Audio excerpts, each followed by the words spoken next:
one thing that I think is under talked about in the real estate investment community is just like your debt stack on all your properties. You know, you need to be aware of that, because if everything is readjusting in the same year, you might have a problem on your hands. What is going on, guys? Welcome to today's episode of the Collecting Keys Real Estate Investing Podcast, the first official recording of the new year. I guess we pre-recorded the last one, but yeah, this is your first time to the show. This is a real estate investor show by operators for operators, so you can know what is actually working to grow your real estate business in this current market economy, and with all the stuff going on out there. So I am Mike DeHaan here with my co-host Dan Austin and Dylan Cook. And what's going on, guys? How is your New Year's off to so far? Everything going good? I know Dan and I are slinging some deals. Dylan maybe he's doing some deals. I don't know. Don, we got a lot of deals in escrow, but some of these have been proven to have really, really tricky title problems. We'll touch on how it here works, a bit, dude. but you just never know, right? Yeah, like dude. even with That's wholesaling, even with the cleanest seller, we have a deal right now that it's a divorce situation. The seller's like a upper income guy. It's like a nice house, A-class neighborhood. And then all of a sudden our title company is like, yeah, I think they might be like doing some funky stuff with the deed on this house. Yeah. They like illegally transferred it to themselves from their father. And so now that's something that we have to deal with as part of the gig. Yep. I've had someone fake a power of attorney once. Like it was like the son to their own parent trying to deed the property to sell it. People It's do weird shit freaking like that. wild So- stuff and in this you- business. The worst part about it, this guy's a lawyer. I know. Yeah. So it's, Oh, so he knows the Yeah, loopholes know. to pull. Maybe. yeah. He didn't seem that smart when I met him. Right. I mean, attorneys are educated, right? They're not Yeah. smart. Well, in this case, it's kind of a funny story on ours, too, because it's like our act manager on this one is like, it just seems like a nice guy. I'm like, absolutely. But like when you actually take everything into context and line it up, you're like, oh, he's like a normal dude selling a really nice property that he could list for $150,000 more. Everything seems to be good. He's easy to work with. He's a lawyer. You put it all into context and you're like, and he's pushing to close really fast. That's the red flag. Weird. Yeah. Where Yeah, that's and the then red it's just flag. like, yeah. How quickly can we get and then this it's done? like you look backwards, you're like, oh yeah, he's definitely trying to do something illegal. Hopefully it works out though. Maybe we're just being judgmental. Yeah. I mean, well, to be fair, the title company did say that he was being very cooperative so far. And so it is highly possible that it is a situation of dad was unavailable, sick, whatever. He's like, I'll just sign it for him. Nobody will notice. Now they're like, hey, you can't do that. They caught him. So we'll figure it out. But either way, it's good to be back to it. I always find that, we talked about this a little bit last week, but going through those holiday period as an entrepreneur, always a little bit tricky because especially in real estate, it's not like, if you're selling widgets or something where you can do a New Year's sale or like a Christmas sale or whatever, and you can actually have something to drive your business forward. With real estate, everything's kind of dead because sellers don't want to sell. Buyers don't really care to buy. They're taking time off. Title companies are kind of lenders aren't really doing anything. It's like, what do? You kind of just build some processes and stuff. Mm-hmm. Yeah. A lot of my dialogue with sellers have been, hey, it's the start of the new year. We're trying to buy, a couple properties in Q1 of 2025, just kind of start the conversation. And that usually is at least a good segue to start the conversation. Instead of just hey, you want to sell your house? Kind of a thing that people do. Getting back to it this week, it's been fun. And I will say, since Dan and I downscaled and we now have our smaller crew and we're going local again, the first time the past couple of days actually felt like fun getting into it again after just being kind of a grind with this massive thing over the last couple of years. So yeah, you get more involved with the deals. It's a little more exciting. Oh, yeah, I did. Yeah, and I'm fully in my role at the armchair quarterback. So I sit here and I just watch the CRM and lead comes in. I'm like, hey, Mike doesn't actually do anything. Dude, I am the overseer, right? I'm mission control. I literally just sit here. I put on some EDM. I have the CRM on one screen and whatever I'm working on the other. And every time a notification comes in, I immediately make sure that the team's on it. So I'm just a fucking pest. If Mike could, he would replace. I think do you still a stopwatch? I probably should, just, honestly. Timing them. But no, if you could, you would just have robots that I worked. would. Be like, hey, robot A, do this. I would. Hey, robot B, you've wasted too much time. The latency, 0.4 seconds is too slow on this lead. Yeah. Dan, what he doesn't tell you is he's got a third monitor with Reddit. Oh, he does. Going down And it's on the it's just side. plugged into his brain. And just Reddit's just fucking Yeah, right. scrolling super fast. Dude. Yeah, and I do have kind of robust things. They're called VAs, and they're really the next best thing if you have good ones. Oh man, But- no way. Don't say Yeah. that. Anyways, Yeah. all right. News and events So- this week. Dylan, what do we got? Kind of the same old stuff. One is the 30-year fixed rate, and this is if you are like a prime borrow, 740 credit, owner occupied, like all the good stuff is a 6.71% as of today. So I mean, if you're an investor loan, the quotes I've got lately are high 7s, low 8s for DSCR loans. So anything I'm underwriting, even if it's multifamily, I'm like, I can't do this. So it might be the time of not pace morbing it, but trying to really do some creative finance deals if you try You know to buy and what? hold Like anything in honestly, the 2025. worst thing about the DSCR loans is, and it's not like the rates; those fluctuate, whatever. It's the fact that it's impossible to get them without getting completely screwed on their prepayment penalties. Like they always want to have suck. these, you know, Yes. 5, 4, 3, 2, 1 step downs, and this is something that I have continued to learn years later when there's a property was like, oh, you know, I'll just deal with it for right now at 7.5%. It's not going to cash flow that much. And then the next year you get a freaking tax increase. Now you're a cash flow negative. The next year it happens again. Rents don't go up and now you're losing money. You know, I kind of want to sell this or refinance. The rates have come down. Well, that's too bad. It's going to cost you fucking $8,000 to refinance it because they have this prepayment penalty. Yeah, there's one 4-unit right now I kind of want to sell, but I'm literally not because my prepayment's not over until September I've of 2025. strategically delayed selling a couple properties to get like most of the way through the prepayment. So I'm only having to pay like 2% instead of 5 or, you know, whatever, because like the couple that I had, they had like kind of big step down. So there was one, it was like when the rates were super low, it was like for the first 2 years, it was like 5 points. I mean, it was crazy. And then it dropped to 3 and now it's down to 2. They like held it higher for longer to make sure I wasn't going to fuck around with it. Yeah. Yeah. I mean, one thing that I think is under talked about in the real estate investment community is just like your debt stack on all your properties, like how they're structured. When do they amortize? When do your arms adjust? All of that kind of stuff is like, you know, you need to be aware of that because if everything is readjusting in the same year, you might have a problem on your hands. We probably will. Well, we definitely work. So we're going to have a bunch of 5-year adjustments coming up next year, Dan. Yeah. But Yeah, it does happen. You got to pay attention to that sort of Yeah. stuff.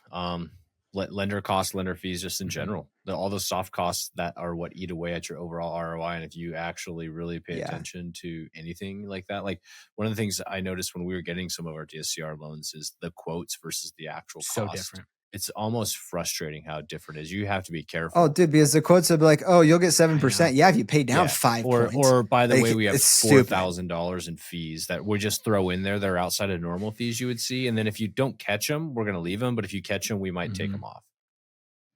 Well, and they won't tell you until So, you're 2 days out from 100%. closing, and this hoping that you're like, oh, sorry, Yeah. it must. That was you're a committed whole now. thing 2 years ago now. Was it 2 years? Yeah, it was 2023. I sold a small portfolio of properties that I owned in the Midwest, and I was rolling over a decent sized gain. Like my cost basis on it was like 210, and I sold these things for 500, right? So I had a pretty big tax burden that was coming. And so I tried to do a 1031 exchange. I was going to buy the short-term rental down in Austin, and it happened at the same time that there was this huge increase in rates and all this other stuff. And then all of a sudden, just with the cost to close, you know, the 1031 costs, like everything to actually get this deal done, to actually do the purchase, was going to be almost as much as if I just paid the taxes on the money. And I was like, why would I do that? Like I might as well just pay the taxes and have unencumbered access to my capital instead of buying like honestly a really mediocre deal and saving realistically $15,000 on taxes. No way. Yeah. But it's just And then you're being stuck with a deal probably right now that you want. why be there's Yeah, when was Austin that? fucking Because tanked. Austin's I guarantee I would going have lost my downhill. ass on that. Yeah. Dude, see, sometimes the best deal is not doing a deal. Yeah. And, but I had to pay taxes, Yeah, you know, and that that's really upsets true. people. Yeah. But sometimes it is the right decision. So It is. cool. I guess one other thing to note is like anything that's kind of related to housing that's publicly traded is now pretty much like down on the year. These are the REITs. Is this down on the year homes, since like home last builders? Thursday, or is this like for the last 12 months? No, no. Like sorry, Okay. 2024 Year-over-year. through like Yeah. the present. Yeah, Yeah, okay. not a week into the year. That's not surprising. Was there a point in time where they were forecasting that they'd be higher? Because like that to me, it just feels a little slower. So all that stuff when it's transaction based would be slower. Yeah, and a lot of markets are so forward looking right now. They were seeing the Fed's gonna drop rates, and they're kind of pricing some of that stuff in. And, oops, yeah, it's not gonna happen for a bit. It's not. I mean, going into like, I feel like that sort of stuff in particular around the election's always a little bit hairier because it's so import export related. It's also very consumer driven, right? And consumers tend to like freeze. Like we all saw that, trying to just generate leads going up to the election. You know what a metric we should see if we can look up?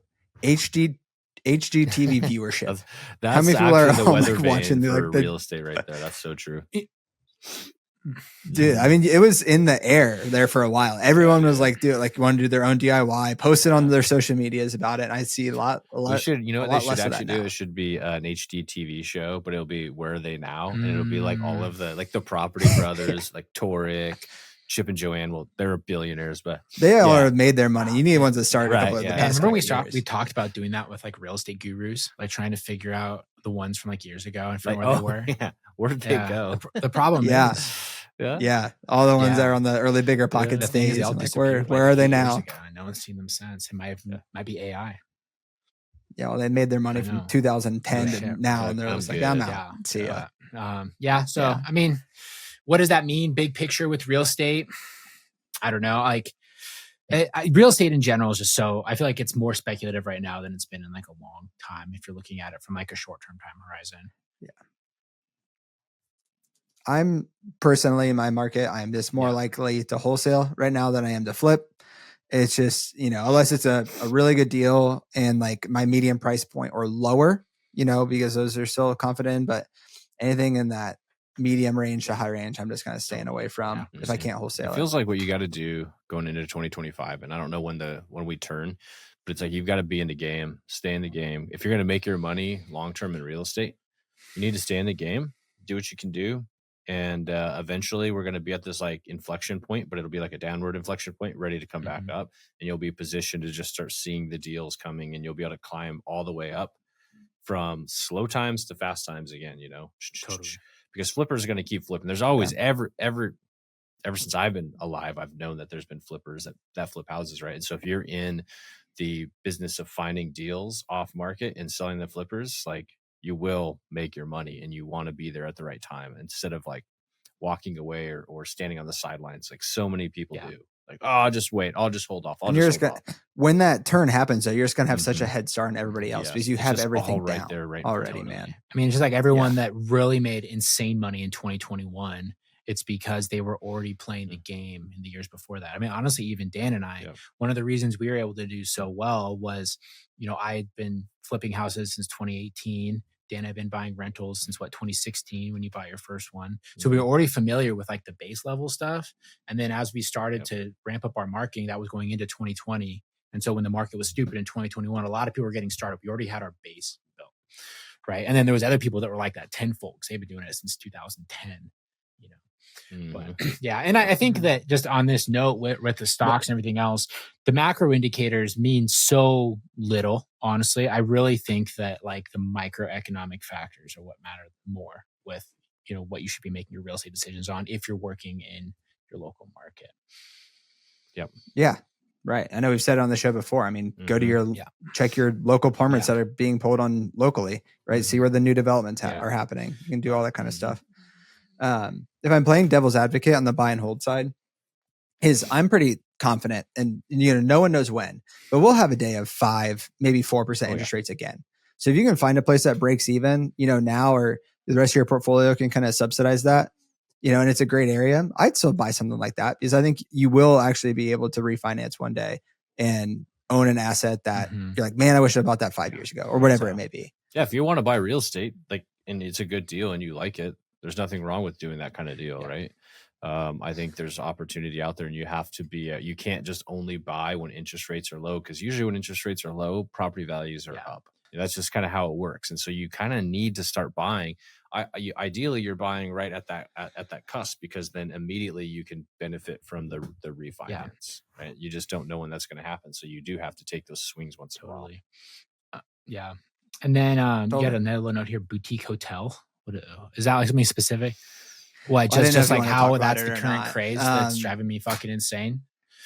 Yes. Airbnb sucks. Airbnb's out. Everybody was basically running a boutique hotel, and then they're doing what everybody thought about when they went into the syndications and multifamily. They're like, if one house is good, 100 under the same roof is even better, which they're theoretically maybe. And so now everybody that did Airbnb is like, well, I'm basically running a full-on hospitality business. And I heard a couple cool people bought boutique hotels, which are really those like really shitty motels on the side of the road by the airport. I know that's the thing that's so funny to me about this movement is like they look at like a resort, right, somewhere, and they're like, I'm going to try and make that. What if I bought this Motel 6 on the interstate in Oklahoma and I put in a pool and I made the walls fun color and I went and I got furniture from IKEA so it looks trendy, even though it's shitty furniture, but I put those in the rooms. Yep. Don't forget your cold plunge and your sauna. Boutique hotel. But there's so much traffic though. Do people drive through here all summer? Like there's so much. And they'll want a cold plunge while they're here. God, I don't know. I'm not bought in. I mean, I just don't get it, man. I like it's been like an Instagram craze lately, and you know, maybe they'll make some money. I'm not bought into that at all. I would say of the recent, like we've seen a lot of real estate fads over the last 3 years and a bit we've been doing this show, and that one to me seems the dumbest because it's such a forced like escape from reality. Like honestly, you know, there's few places where like a boutique hotel works, and those are usually in nice areas, right? Like if you're in like Palm Springs or something, like you're Palm Springs, a mountain town, a lake town, somewhere where you can get like a 16 unit older motel, fix it up and make it like a badass destination because you're in a badass destination. But you know, I'm in rural Iowa buying this hotel, you know, but Iowa State's only 45 minutes away. Where are the parents going to stay when they come visit? Yeah, not there. Right. Sorry, it's not going to work. I think that, I mean, I guess I'll say this. I think there's opportunity anywhere you go. You just got to stop trying to copy what other people are doing. And I'll give you a good example of what comes to mind because I was talking to a guy recently. So down in like central Idaho, which is generally a badass outdoor location, right? It's not like on the map, like as far as like Yellowstone goes, but you know, like you're going to go hunting and fishing and people think of Idaho just as like backcountry, right? So there's this guy down there who does like fishing, like salmon fishing guides, and people from all over the country come there and pay thousands of dollars to go on these boats. So he bought this like janky ass piece of property on the side of the river outside of a small town of like 400 people. But that's like where good fishing kind of is. And instead of building an RV park, he put a bunch of tiny homes on there and then he condoed a bunch of them out. And like all these fishermen dudes will pay $200,000 for this like thing that he built for 60. It's a very unique niche to that location, and it's really creative, and nobody else is doing what he did in that area, and it made total sense. You could kind of think of that as like the boutique hotel like example, where in the situations where it makes sense, you can apply it. But most of the time, it's just like the whole buying a business fad or anything. Like you're just trying to apply or water down what somebody else is doing, and it just doesn't fit for every situation. Yeah. Well, it sounds like one, location, two, like, and then like you said, but two, his cost basis sounds like it was really low. So like his risk is like, you know, very minimal compared to buying something for $1 million and putting $1 million into it or whatever it may be. Here's the other current fad that's been rising very quickly over the past little bit that I cannot fully believe in is co-living, right? This is, you know, this is a tough one. Unless you're a drug addict and you're required by the state. So the that's group homes. They're different, Dan. So the co-living thing, I think I've seen it come up. And Stan Wagner's the big guy that does. He's, you know, buddy of mine, GoBundance, and he's done very, very well with himself with it. Where it started to hit me that this was something that was getting out of hand. When I had this guy, he messaged me. He might even listen to this show. He messaged me and said that he heard the episode that we had with him, and he's super into co-living, and he thinks that our area up here really needs some co-living stuff. So he's getting into that. No. And I'm like, no, dude, that is not the culture in Spokane, Washington, where people will live in a cardboard box on 5 acres just because it's on 5 acres. No one wants to live in a big house with a bunch of random strangers that they rent a room. Well, then you just go down the whole list of like Spokane is not a like walking No. city. We're not a cab city. We're not an Uber city. We're a drive to your location city, which means everybody needs Yeah. cars because there's no really good way There's to get no around. transit. Like there's just so many like there's so many cultural things that you have to get over. And then the way we're built, we're like an urban sprawl. So like you're going to be pretty far away from anything if you're going to live in one of these Totally. houses. Like if you're in like Austin, you know, where there's a bunch of tech guys that are just like all 23 and they just want to live in their room and they like have their virtual jobs and you can literally get an Uber anywhere, anytime. And it costs like $12. It's not that expensive.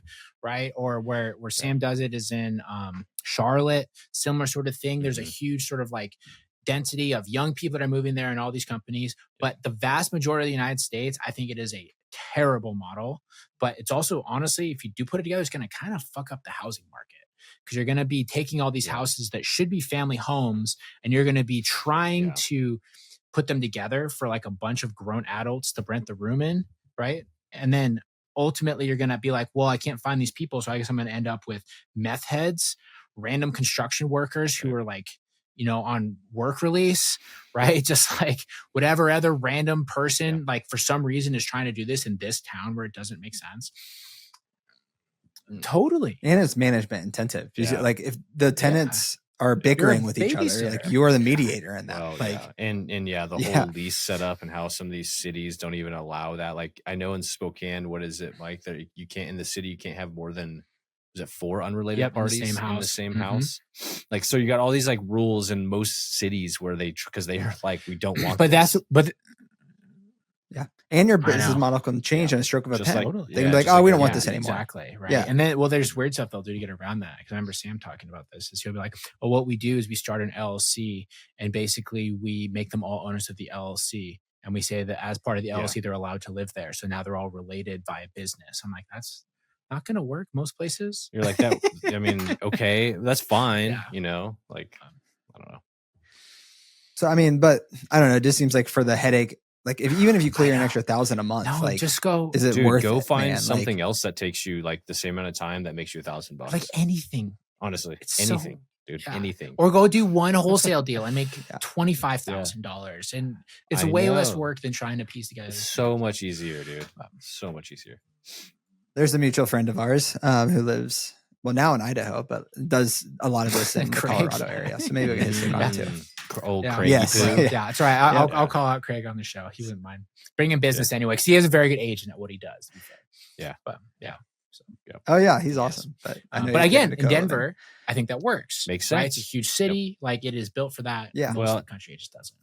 And the properties he has, he's like got these OG properties from Denver that he's had for a while, right? And so like he has multiple exits on those anyways. He could probably just rent those for nothing and still make money. Honestly. Yeah. So Also anyways, cool. All right. How's everything going with our businesses? What do you got going on, Dylan? I mean, we're still slinging deals. Actually, just right before this call started, I'm going to accept one. But I want to ask you guys about, it's actually a title issue. I want to see what you guys would do in this situation.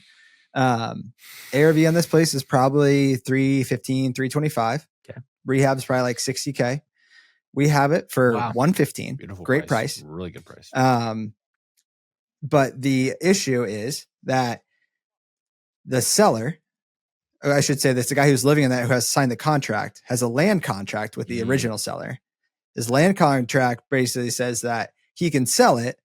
However, they need like the approval of the original guy, right? Original guy has a very common name, has changed his name, and is now incarcerated. Geez.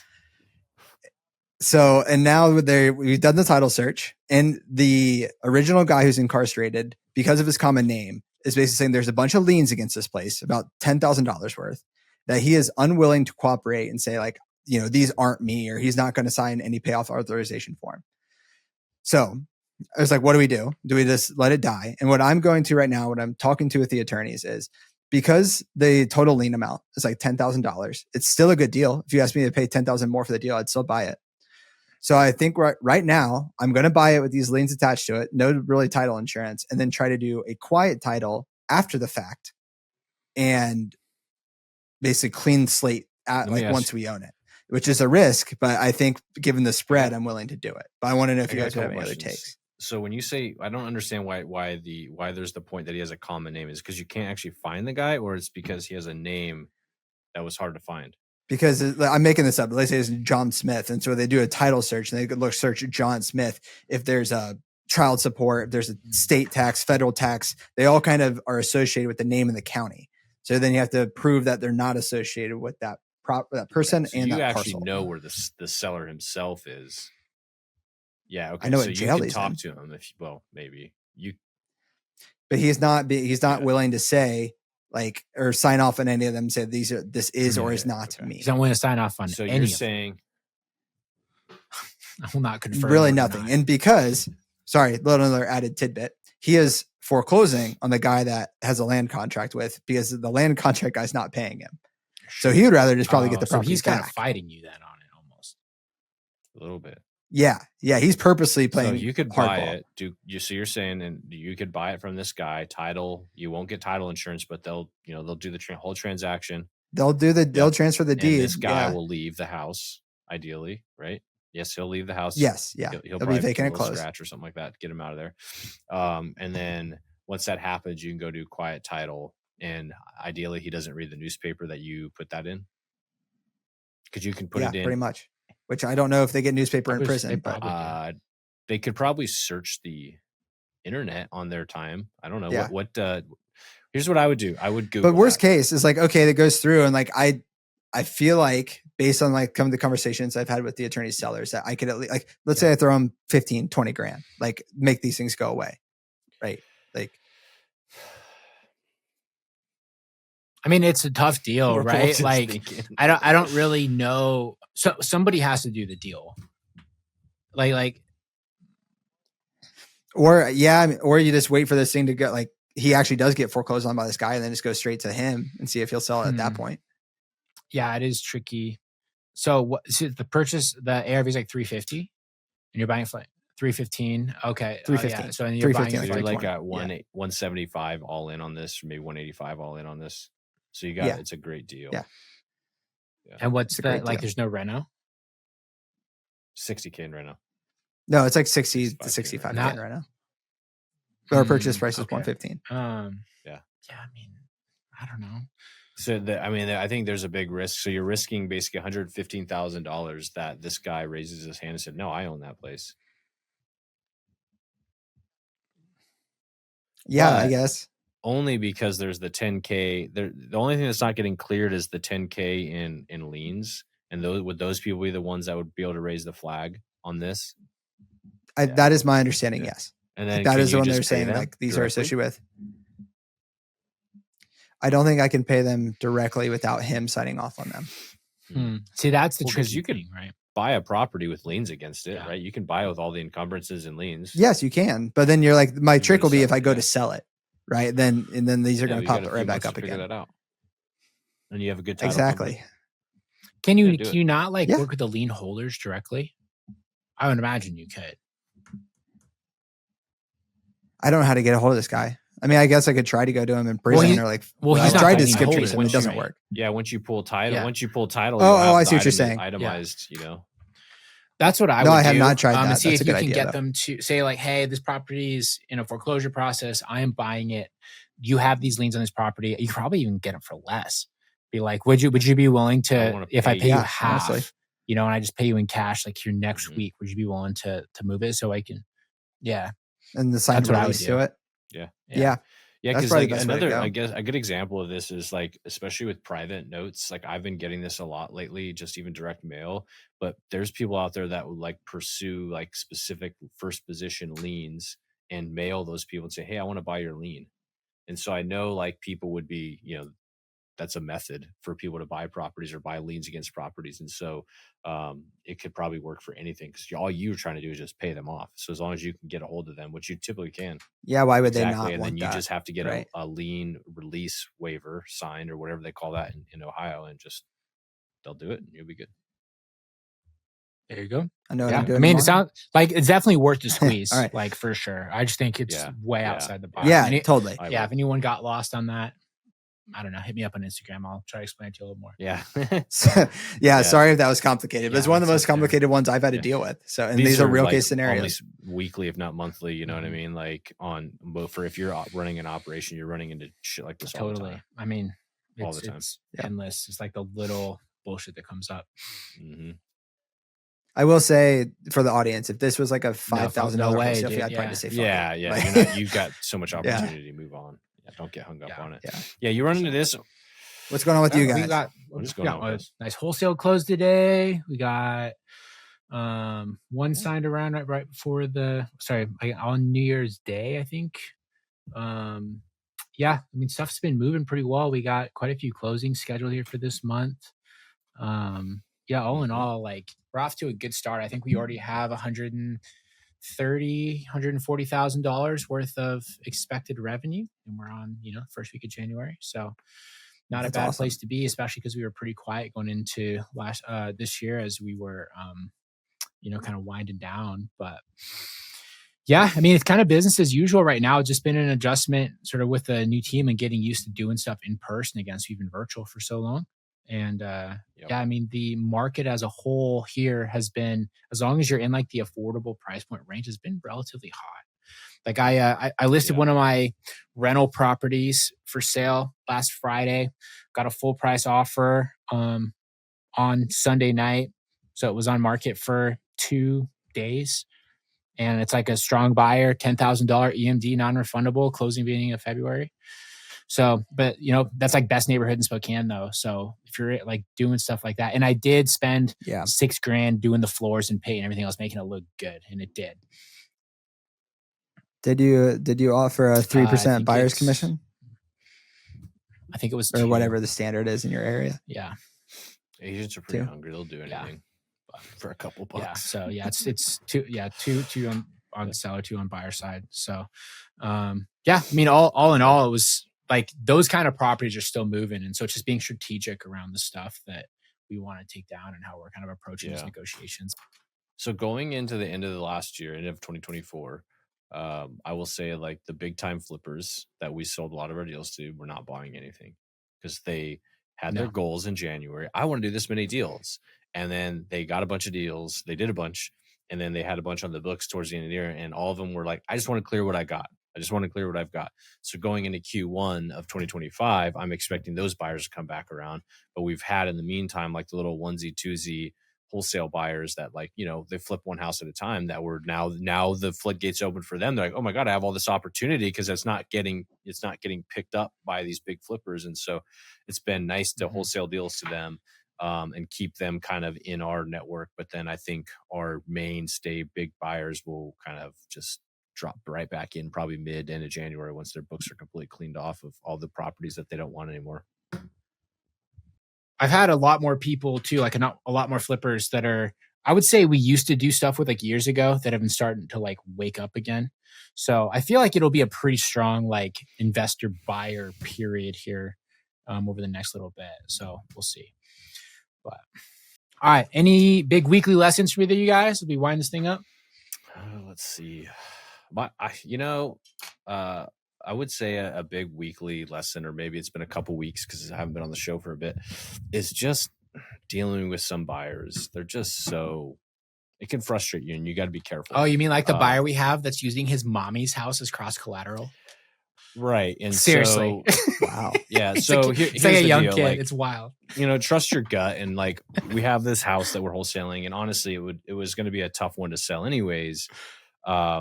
So I talked to this guy, and I know he's like a younger kid. He's like, oh, I've done several deals in town. Like he sent me a proof of funds, which was legit. Like I was like, oh yeah, this is a lender in town, all that stuff. He's doing like the right things. And then we get to the point where we're going to walk the property. And I told him, I was like, hey, he wanted to bring, his contractor. And I was like, no, man, I'd rather just be you. And then he's like, well, if I can bring my contractor, it'd be helpful. So I'm like, okay, perfect. So I was like, you can bring your contractor. Well, then turns out he's not only bringing his contractor, which I don't think he ever had a contractor, but he's bringing his wife or some young girl that looks like she's 19, and then some old dude, and then some other person. Like he brought 4 people to this walkthrough where I told the seller, hey, I'm bringing 2 people with me. Nice. So he brings these 4 people who are just milling around this guy's house. And I was like, oh my God. And I told him, I was like, you should, if you don't mind, like if you're gonna have your contractor show up or whoever, make sure they look like a contractor, like just in case like it wasn't a contractor. So his contractor, the clothing that his contractor wore was a DeWalt earpiece around his neck. And then the buyer, this kid, puts on a Patagonia shirt because that's rough and tough. I was like, what is happening here? Man. But then, yeah, he's kind of telling me all this stuff. And I'm usually pretty aware of situations and like what's going on and kind of reading into it. And so I was really specific about like, hey, if you're going to do this, like he wanted to try to go conventional. It's like, you can't go conventional. We went back and forth on that. Mm-hmm. And I told him, I was like, you got to pay cash. That's the only way you're buying this thing. And anyhow, like just the way he was acting, I was like, this kid's acting kind of squirrely. I want to lock him in on this, like high earnest money, do all that sort of stuff. And everything's good. But then like title company, like he's like fighting me. I was like, dude, give me your lender's phone number. I'm going to talk to him. And he was just like fighting me on like, I've done tons of deals and like all this stuff, all these like red flags. And it turns out our title company's like, yeah, so I talked to your buyer and yeah, so Colleen, because he said, hey, I need you to put my wife Colleen on the addendum. So I wrote, Colleen, add buyer's spouse Colleen, because it's, community property state in Washington. You have to do that anyways. Well, turns out Colleen's his mom. And he's cross-collateralizing her house to get this damn loan, which I don't really care about. But it's like those little things, like the red flags around buyers. You got to be careful. I hope it works out for him. Yeah, it's just like the little red flags that people raise. You need to vet them out and like really pay attention to them. Let your spidey senses, tell you what to do next, because the kid's an idiot. Which is why I will like, if you have repeat buyers that are good, sometimes they're worth the selling to them, even if you're getting paid $5K 100%. Less. Right. Just knowing it's a done deal. 100%. You don't have to stress about anything. You don't have to do anything. You just know it's going to happen. Well, I think the big lesson there, though, too, Dan, is somewhere I give you credit on this deal is you did walk the guy through a lot of the stuff that he needs to do. You worked with his lender. You had the conversations on his end that he was unable to have. Right. And I feel like there's tends to be this whole thing with like, well, if you're going to be a buyer, you should know all this. But that's not always the case. Right. Yeah. And you have young people, you help out. Yeah. And our job as the wholesaler, as the intermediary on this, is to make sure that both sides know what they're doing. And yes, we have to walk the seller through all their bullshit because that's standard. Sometimes you have to do the same thing with the buyer, and being willing to do that is where you make your money.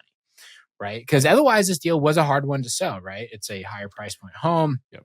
It is a property that has like some quirks like for the neighborhood and different things. Right. And we had several people that were interested, but he offered us the best price. And it's like, is that worth the extra $5,000 or $10,000 for you to do that? Absolutely. Of course it is. Yeah. Well, and he was also the only person willing to pay like, use private money. Mm-hmm. A lot of them were conventional. Even like our investor buyers, like, I would love this for my personal house. Yeah. It's like, how do you go conventional? Well, you really can't. There's not a good way to do it. Yeah. There's a lot of stuff. Yeah. You'd have to like double close it, then you just have to jump through a whole lot of We have excise tax, so that's 4% of the transaction total to actually double close, and so it just gets weird.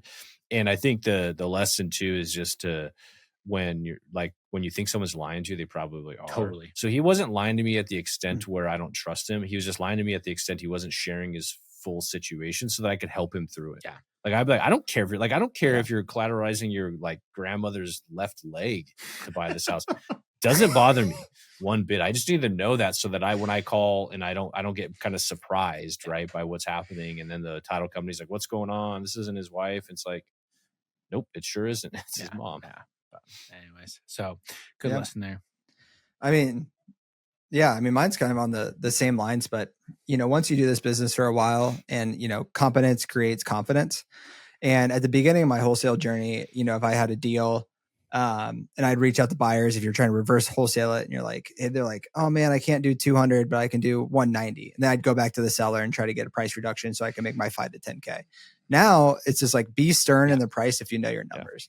Because like, they'll try to beat you down. They'll beat you down. They want a good price too, but you just be like, no man, like this is the price, take it or leave it.